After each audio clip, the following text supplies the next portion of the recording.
Менің балалық шағым бір-екі қоршауы бар, бір-екі шұңқыр терезесі бар жерде өтті. Мен бір білгім келетін әке-шешемнің қандай адамдар болғандығы еді. Оған да уақыт өте келе көз жеткіздім. Сөйтсем тұнып тұрған кедей екенбіз, жай ғана кедей емес, өте тақыр кедей екенбіз.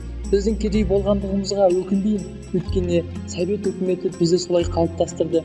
Біздің үйде бір-екі шұңқыр терезесі бар, бір қисайған қоршауы бар. Есіктің алдында бір самаурын және бір ошағымыз ғана бар еді. Үйдің ішінде ұзын бір жалпақ төсегіміз бар еді.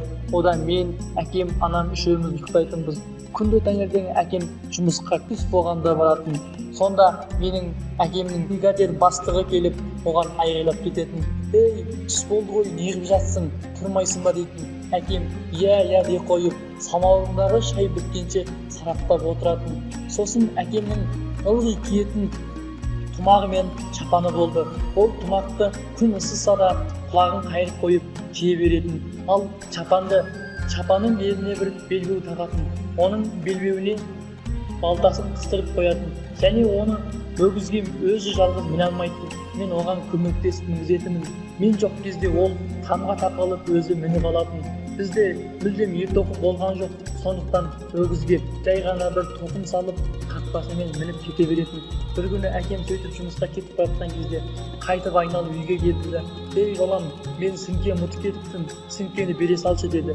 Мен сіңкені алып шыққанша әкем шапанын шешіп, «Мына шапанның ішіне сіңкені саламын» деп шапанын шешті. Сол кезде шапанның ішіне сіңкені салып, қайтадан белін байлап, балтаны беліне қысқанша түс болды. Сосын мен әкемді мінгізгенше біраз уақыт өтті. Сосын менің әкем ақырындап жүріп кете берді.